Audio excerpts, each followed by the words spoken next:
Assalamualaikum warahmatullahi wabarakatuh. Saya Vita Suci Priyanti selaku koordinator bidang pengolahan B3 dan limbah B3. Pada pagi hari ini akan memberikan sosialisasi atau lebih tepatnya merefresh ingatan kita terkait pengolahan B3 dan limbah B3 khususnya di rumah sakit sesuai dengan peraturan yang berlaku.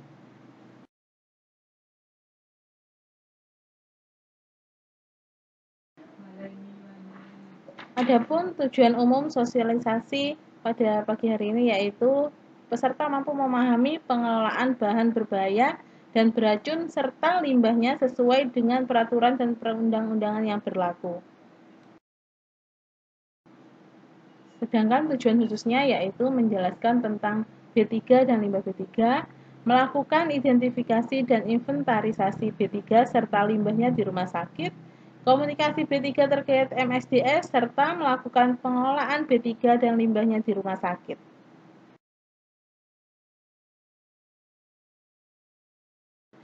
Dasar hukum terkait pengolahan B3 dan limbah B3 diatur dalam 15 poin perundang-undangan yang berlaku di Indonesia.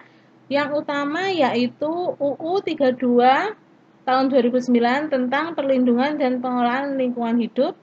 Yang kedua tentang peraturan pemerintah RI nomor 74 tahun 2001 tentang pengolahan bahan berbahaya dan beracun. Yang ketiga PP 101 tahun 2014 tentang pengolahan limbah bahan berbahaya dan beracun, serta Permenkes nomor 7 tahun 2019 tentang persyaratan kesehatan lingkungan rumah sakit, dan yang terakhir yang menjadi poin utama yaitu Permen LHK nomor 56 tentang tata cara dan persyaratan teknis pengolahan limbah B3 dari Fasiankes. Jika tadi adalah dasar hukum di Indonesia secara umum, ini merupakan dasar hukum atau regulasi pengolahan B3 dan limbah B3 di RS Al-Huda pada khususnya, yaitu Keputusan Direktur Rumah Sakit Al-Huda nomor M-2001H3 tentang penunjukan pengelola B3 dan limbah B3 Rumah Sakit Al-Huda. Yang pertama, pengolahan bahan beracun dan berbahaya atau disebut B3 di Rumah Sakit Al-Huda dilakukan oleh instalasi farmasi. Kedua, pengolahan limbah bahan beracun dan berbahaya atau kita sebut LB3 di Rumah Sakit Al-Huda dilakukan oleh urusan kesehatan lingkungan. Yang ketiga, laporan pengolahan B3 dan limbah B3 Rumah Sakit Al-Huda kepada Direktur Rumah Sakit Al-Huda.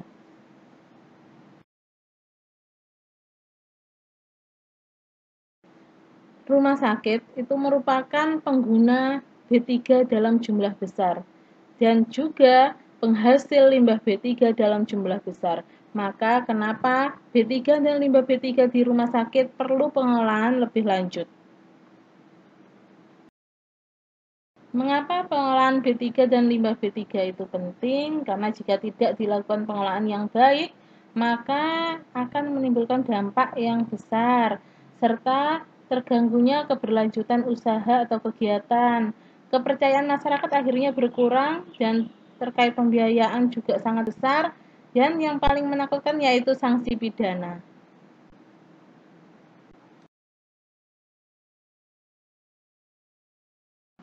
Pengolahan B3 dan limbah B3 di rumah sakit, jika dipandang dari aspek K3, yaitu merupakan upaya meminimalkan resiko penggunaan B3 dan limbah B3 terhadap SDM rumah sakit, pasien, pendamping pasien, pengunjung maupun lingkungan rumah sakit.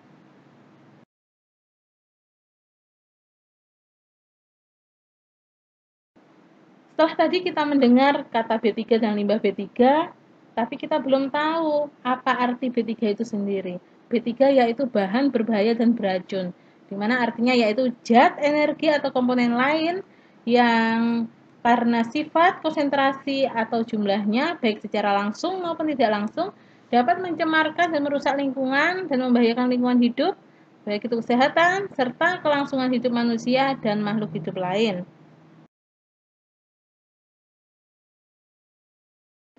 Klasifikasi B3 menurut Peraturan Pemerintah Nomor 74 Tahun 2001 yaitu terdiri dari 1. Mudah meledak, mengoksidasi, menyala, beracun, berbahaya, korosif, bersifat iritasi atau iritan, berbahaya bagi lingkungan, toksik, di mana dibagi 3 lagi toksik yaitu karsinogenik, teratogenik, mutagenik. Ini ada beberapa simbol yang teman-teman harus hafalkan.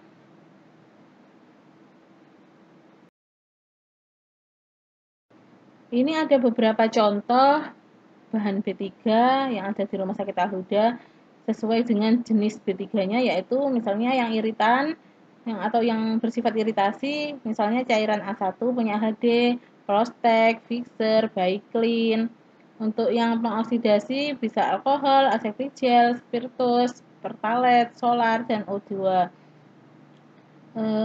Untuk yang menyala H2O2, mudah meledak, Baygon, Bayfresh, Stella, LPG. Yang berbahaya deterjen, developer, hand soap. Untuk yang beracun povidone iodine, baterai. Untuk korosif chemical laundry.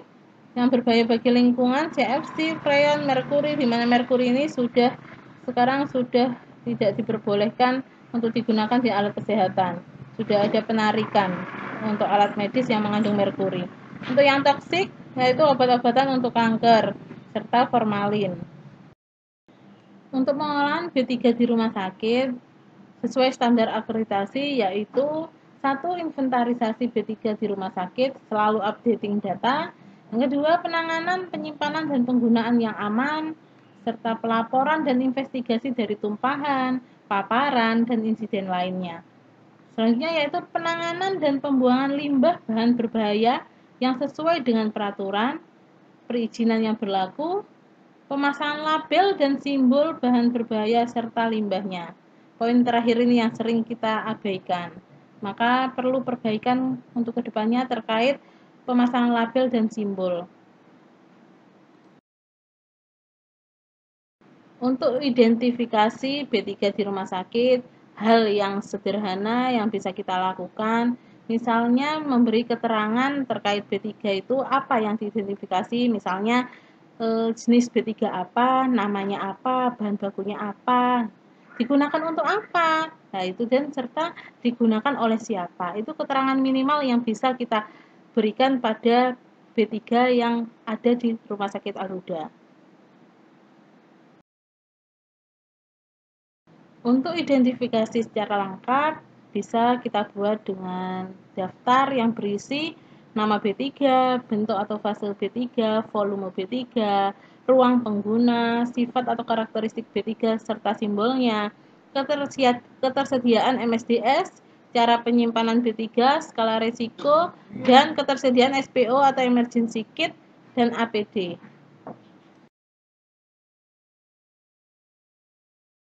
Data terupdate B3 masuk dari apotik dan pelaporan data B3 baru wajib dilaporkan ke Komite K3 beserta MSDS dari produsen.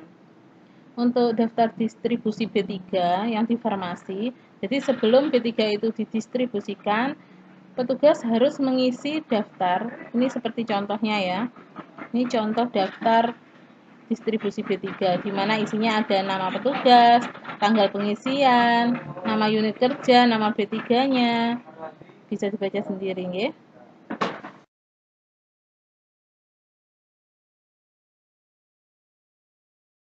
Kalau yang tadi itu adalah daftar distribusi di farmasi. Yang ini adalah daftar yang harus dipunyai oleh unit kerja, yaitu daftar B3 terdiri dari nama bahan, sifat bahan, jumlah stok per bulan, dan kemasannya pakai kemasan apa.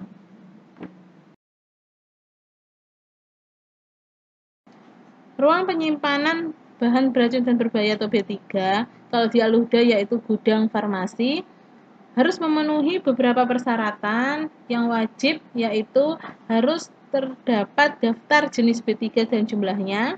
Yang kedua adalah adanya lembar pengaman bahan atau MSDS, material safety data sheet, simbol B3 pada pintu ruangan, lemari B3, rak B3, tempat penyimpanan B3 harus terpisah dengan barang lain.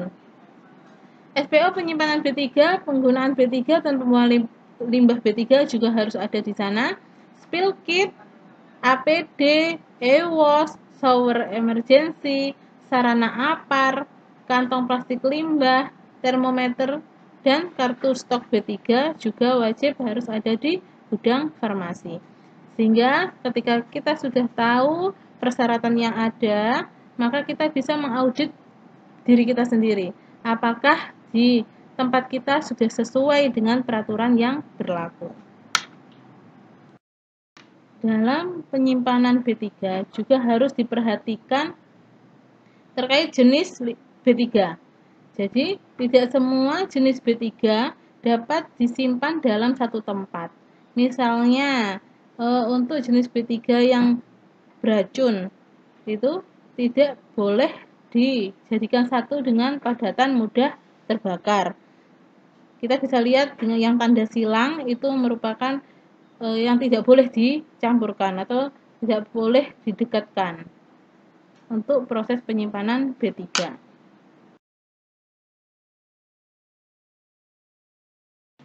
Kalau ini adalah cara menyimpan B3 yang ada di unit kerja. Harus ada lemari B3, daftar B3, menyusunnya pun, menatanya pun harus terkelompokkan sesuai jenis, wadahnya harus berdiri, wadah dan lemari ada simbol B3, ada kunci lemarinya, MSDS, dan termometer. Ini adalah contoh B3 yang disimpan di botol, di mana harus ada identitas B3, simbol B3, label pemakaian, yang terdiri dari tanggal buka dan tanggal kadaluarsa bahan B3.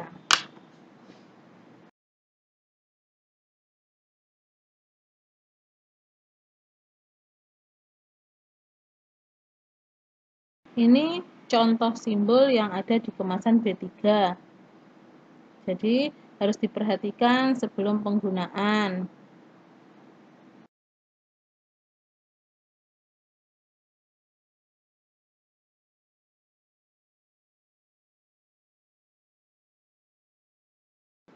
Gas medis juga merupakan salah satu bentuk B3, contoh dari B3, di mana butuh cara penanganan dan pengamanan dengan memberikan misalnya rantai pengaman, memberikan keterangan bahwa tabung itu kosong atau penuh atau sisa, sehingga insiden terkait gas medis bisa kita cegah.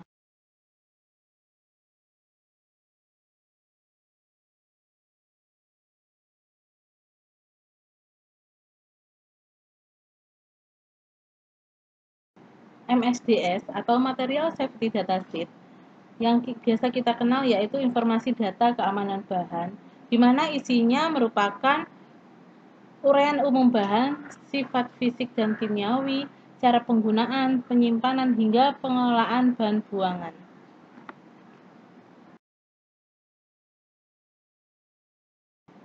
MSDS itu dapat kita peroleh dari produsen bahan kimia.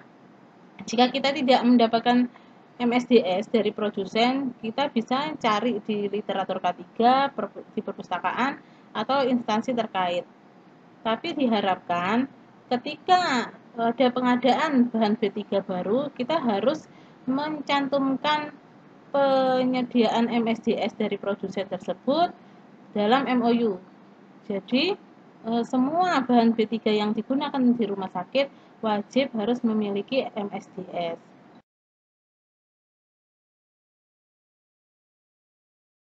Ketika memperlakukan bahan kimia dalam bekerja, yang harus diperhatikan adalah selalu merujuk MSDS. Jadi sebelum bekerja kita baca dulu MSDS yang ada, menyiapkan bahan dengan benar, mengemas dan menyimpan bahan yang tepat, penggunaan pada takarannya tepat, dan pengelolaan buangan bahan secara bijaksana.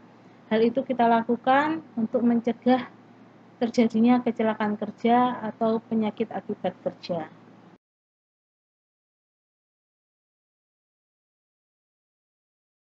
Ini merupakan contoh penempatan MSDS di setiap unit kerja atau di setiap tempat penyimpanan B3. Jadi MSDS tidak hanya disimpan di lemari, akan tetapi harus di dekat tempat penyimpanan B3.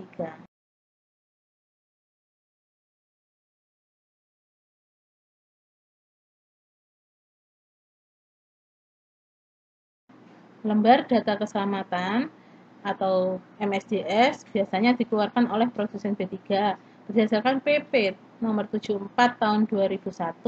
Minimal MSDS itu memuat satu merek dagang, rumus kimia B3, jenis B3, klasifikasi, teknik penyimpanan, dan tata cara penanganan bila terjadi kebakaran.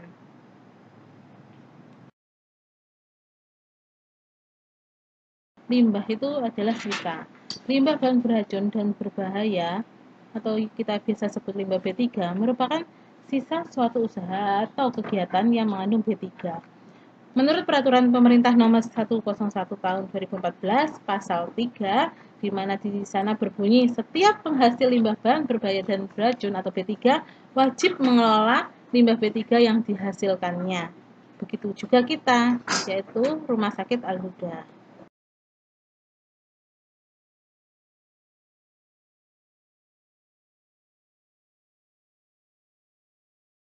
Limbah rumah sakit terdiri dari limbah padat, cair, dan gas.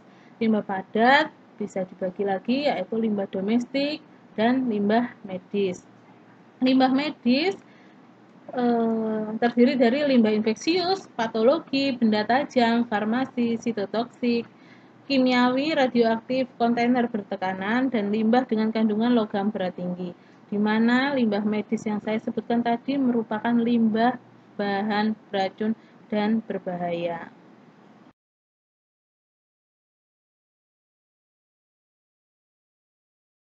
Klasifikasi limbah B3 berdasarkan tingkat bahayanya menurut Peraturan Pemerintah Nomor 101 Tahun 2014, di mana dibagi dua yaitu limbah B3 kategori 1 dan limbah B3 kategori 2. Untuk limbah B3 kategori 1 merupakan limbah B3 yang berdampak akut dan langsung. Contohnya, misalnya obat-obatan kadaluarsa. Obat-obatan kadaluarsa bisa menimbulkan efek langsung kepada yang mengkonsumsi. Untuk limbah B3 kategori 2 merupakan limbah B3 yang memiliki efek tunda atau dampaknya tidak langsung, misalnya limbah raksa. Jika kita terpapar limbah raksa mungkin hanya baru puluhan tahun ke depan baru kita merasakan efek dari limbah raksa tersebut. Klasifikasi limbah B3 berdasarkan sumbernya.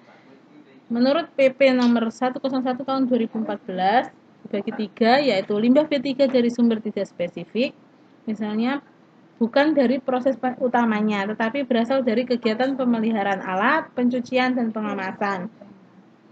Yaitu yang kedua, limbah B3 dari sumber spesifik merupakan sisa proses suatu industri atau kegiatan yang secara spesifik dapat ditentukan, misalnya sampah medis pasti dari kegiatan rumah sakit atau fasiankes lainnya. Untuk limbah B3 dari B3 kadaluarsa, B3 tumpah, B3 yang tidak memenuhi spesifikasi produk yang akan dibuang.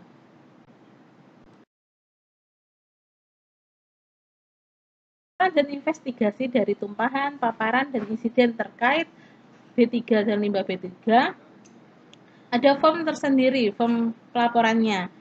Ini tiap ruangan wajib melaporkan setiap ada kejadian terkait B3. Laporan diberikan kepada Komite K3 dan cara pengisian form insiden lingkungan. Untuk insiden lingkungan terkait B3 dan limbah B3 masuk ke kode OREN, kode darurat, yaitu terkait tumpahan B3.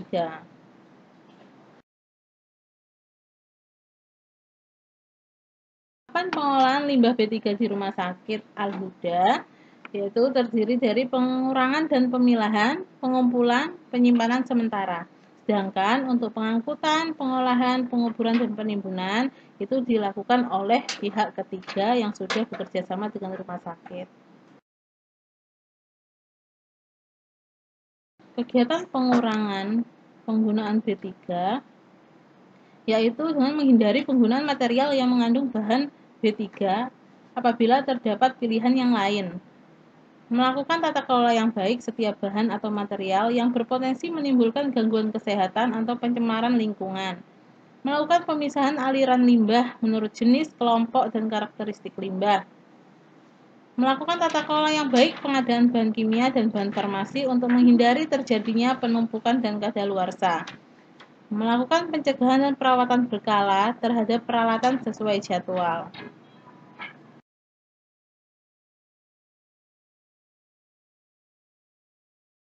Contoh dari kegiatan pengurangan B3 yaitu termometer merkuri diganti termometer digital. Sedangkan untuk tensimeter diganti juga dengan yang digital. Dan untuk sekarang saat ini malah pemerintah melaksanakan penghapusan penggunaan alat medis yang mengandung merkuri. Jadi tidak hanya pengurangan tapi benar-benar penghapusan.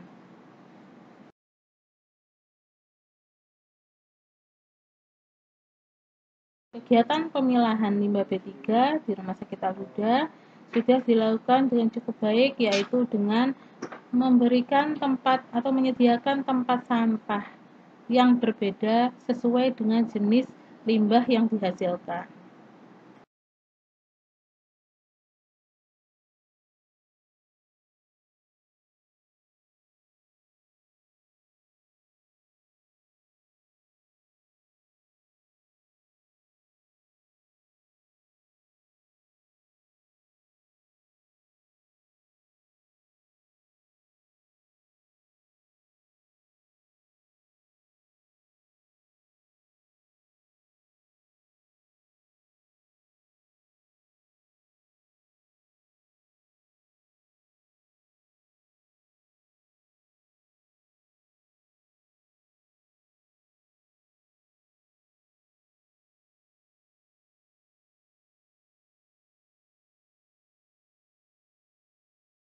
Penanganan dan pembuangan limbah bahan berbahaya harus sesuai dengan PP 101 tahun 2014 dan Permen LHK nomor 56 tahun 2015. Untuk kepengurusan perizinan, kita harus mengurus perizinan terkait dengan izin edar bahan dan TPS limbah B3.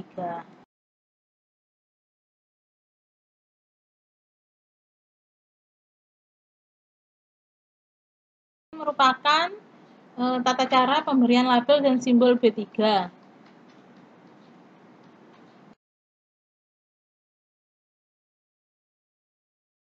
Sedangkan untuk simbol limbah B3 harus sesuai dengan Permen LH nomor 14 tahun 2013.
Penyimpanan limbah B3 menurut Permen LHK nomor 56 tahun 2015 pasal 7 ayat 1 Penyimpanan limbah B3 harus dilakukan dengan cara menyimpan limbah B3 di fasilitas penyimpanan limbah B3, yaitu harus ada TPS-nya.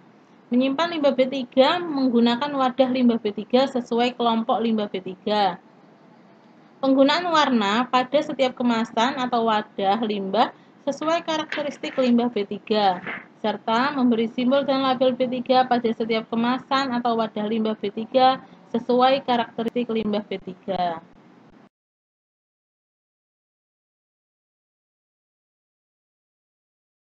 Ketentuan teknis TPS limbah B3 terdiri dari beberapa poin, yaitu bagian luar bangunan diberi papan nama simbol limbah B3 sesuai dengan karakteristik limbah B3 yang disimpan. Limbah B3 harus terlindung dari hujan dan sinar matahari. Bangunan harus memiliki sistem ventilasi yang baik, harus memiliki saluran limbah, memiliki logbook, ada palet atau alas untuk limbah B3, SPO tanggap darurat, SPO penyimpanan, fasilitas P3K, APAR, wadah limbah bebas karat tidak bocor dan tidak meluber.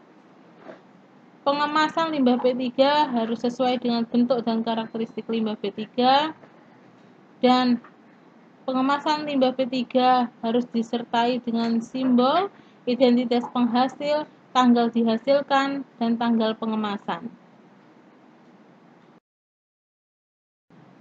Untuk limbah dengan karakteristik infeksius, benda tajam dan patologis, memiliki masa simpan yaitu 2 hari pada temperatur lebih besar dari 0 derajat Celcius dan 90 hari pada temperatur sama dengan atau lebih kecil dari 0 derajat Celcius sejak limbah B3 tersebut dihasilkan.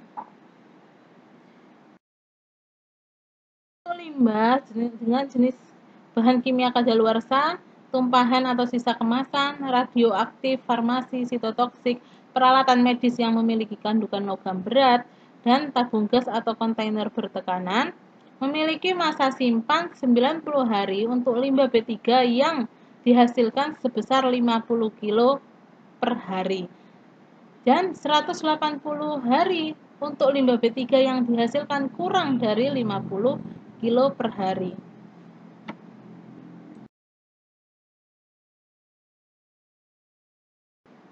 Ini merupakan contoh manifest limbah B3, di mana manifest itu merupakan dokumen limbah B3 sejak limbah B3 itu disimpan hingga limbah B3 itu diolah oleh pihak ketiga. Sekarang untuk manifest limbah B3 mulai menggunakan sistem elektronik atau Vestronik.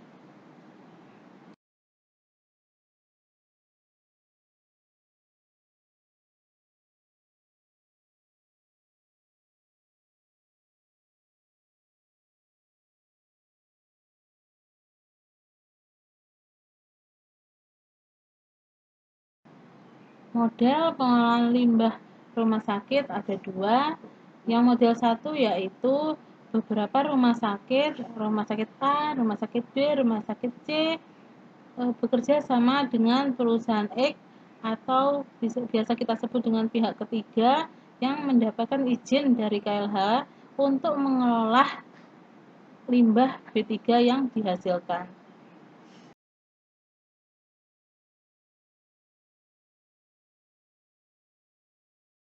Untuk model yang kedua yaitu pengolahan limbah rumah sakit, di mana rumah sakit A yang memiliki insinerator yang berizin, dia menerima dari rumah sakit B, rumah sakit C, rumah sakit D, rumah sakit E, kemudian abu yang dihasilkan oleh insinerator rumah sakit A akan dibawa oleh pihak ketiga yang memiliki izin untuk landfill abu sisa pembakaran.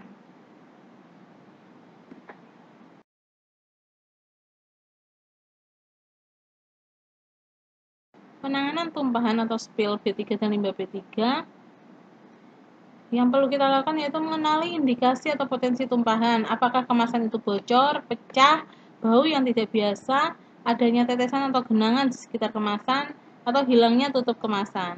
Prosedur untuk penanganan tumpahan B3 dan limbah B3 intinya yaitu mengamankan atau mengisolasi dulu tumpahan, siapkan spill kitnya, bersihkan tumpahan, perlakukan bahan spill kit bekas sebagai limbah B3, analisis dan evaluasi penyebab tumpahannya itu apa, serta buat laporan kepada Komite K3.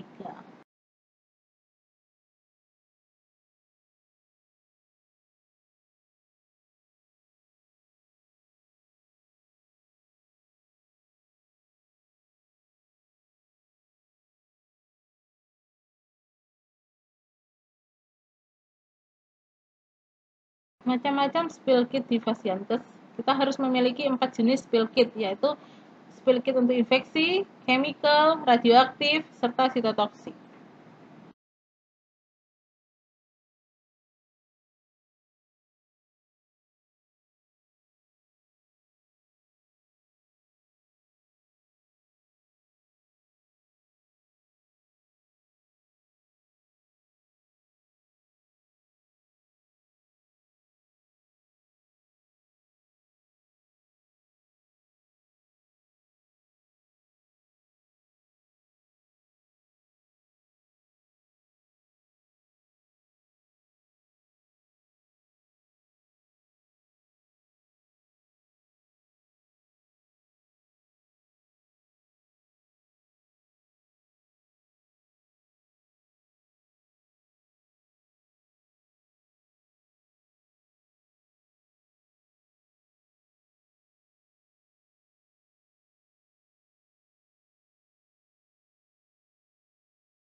Untuk prosedur penanganan tumpahan limbah infeksius sesuai dengan SPO di Rumah Sakit Al-Huda, yaitu agar kita lebih mudah untuk mengingat bagaimana cara menangani tumpahan limbah infeksius, yaitu kita ingat kata isilobesemapel, di mana artinya I, identifikasi atau kenali sifat bahan yang tumpah, C, siapkan spill kit, lokalisir tumpahan dengan pasir untuk mencegah tumpahan meluas, B, beri desinfektan, C, serap tumpahan dengan bahan penyerap, masukkan ke kantung plastik limbah warna kuning, pel area tumpahan menggunakan larutan klorin.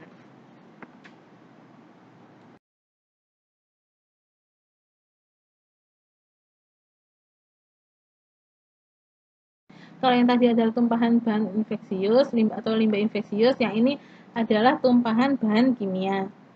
Kita ingat kata-katanya yaitu isilobesemapel, I, identifikasi atau kenali sifat bahan yang tumpah, C, siapkan spill kit, lokalisir tumpahan dengan pasir untuk mencegah tumpahan meluas, C, serap tumpahan dengan bahan penyerap, B, beri desinfektan, masukkan ke kantung plastik limbah warna coklat, pel area tumpahan menggunakan larutan klorin. Jadi bedanya sama yang tadi yaitu beri, kalau yang infeksi adalah beri dulu desinfektan, kalau yang ini diserap dulu baru diberi desinfektan. Untuk tumpahan limbah radioaktif dan sitotoksik hampir sama dengan bahan kimia.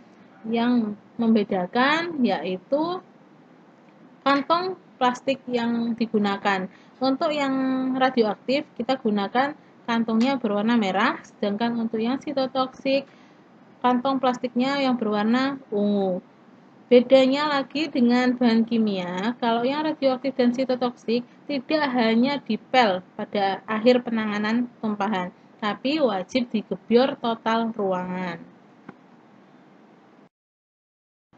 Untuk penanganan tumpahan limbah dan bahan dengan jumlah yang kecil, kita gunakan dengan bahan yang sederhana.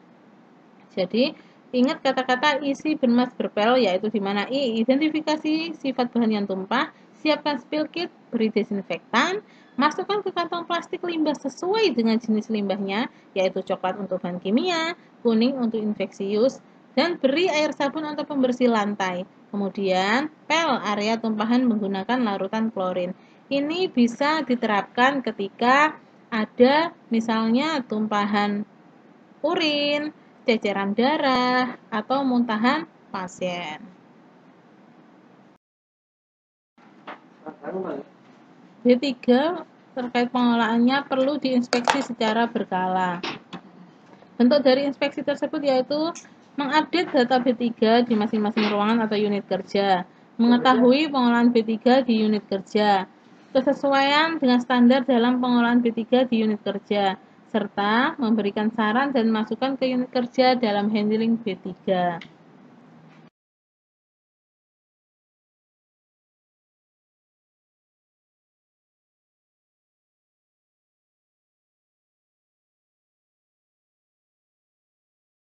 Cukup sekian sosialisasi pengolahan B3 dan limbah B3. Maaf jika ada kata-kata yang salah. Semoga dengan pengolahan B3 dan limbah B3 yang baik dan benar, mampu mewujudkan zero accident di RS Al-Huda. Kerja sehat, kerja selamat. Terima kasih. Wassalamualaikum warahmatullahi wabarakatuh.